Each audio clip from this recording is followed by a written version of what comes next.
महेश चंद जी को आप जानते हैं, तो महेश जी एक बार गुजरात में थे ऐसे ही मीटिंग में, उनको घर से फोन जाता है, आगरा के रहने वाले हैं वो महेश टेलर, उनको फोन जाता है कि उनकी मदर की तबीयत ज्यादा खराब हो गई।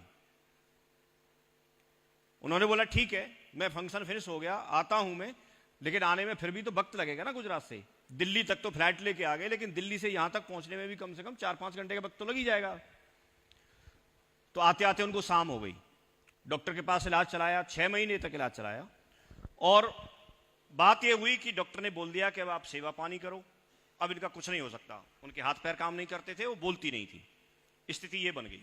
वो 3 भाई हैं, उनका कहना है एक पैरों की तरफ पकड़ते थे, एक बीच में पकड़ते थे मम्मी को, और एक गर्दन की तरफ। कहीं भी उनको वॉशरूम ले जाना है, कहीं भी एक जगह से दूसरी जगह बिठाना है, माँ है ना, हर व्यक्ति करता है, उससे ज्यादा कौन हो सकता है।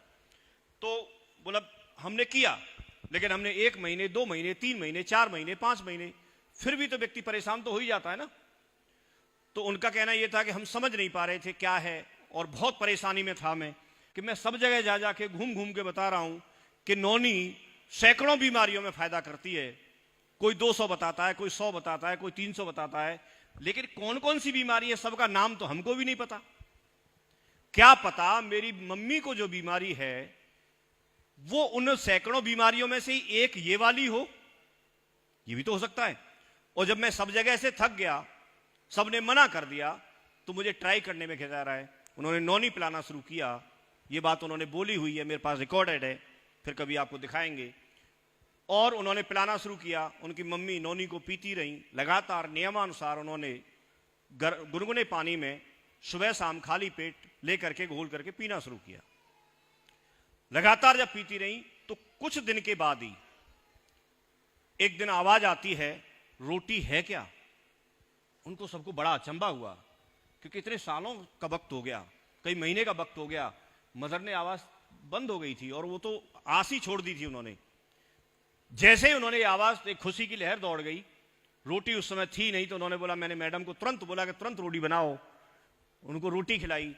उस दिन से लगातार वो बोलती हैं। आज वो जीने पे चढ़ के ऊपर भी चली जाती हैं, सारे काम अपने खुद करती हैं। वो इतना खुश हैं कि मुझे मालूम ही नहीं था, लेकिन मेरे लिए तो नौनी वरदान बन गई। और उस दिन के बाद उन्होंने अभियान बना दिया, नौनी को प्रमोट करने का अभियान बना दिया। अभी मैं जानकारी के लिए बता दूं, आप उनका सेशन हुआ था संडे को, आपने शायद उसको सुना हो, तो उन्होंने उसमें भी बताया था वो हमेशा जब चलते हैं तो साथ में टूथपेस्ट लेके चलते हैं। जिसको वो प्रमोट करते हैं या तो उसको ले लेगा और उसका नाम नंबर आ जाता है, उसको लिस्ट में लिख लेते हैं, फिर उसको अपना ग्राहक बना लेते हैं या अपना बिजनेस में जोड़ लेते हैं। तो ये तरीके हैं।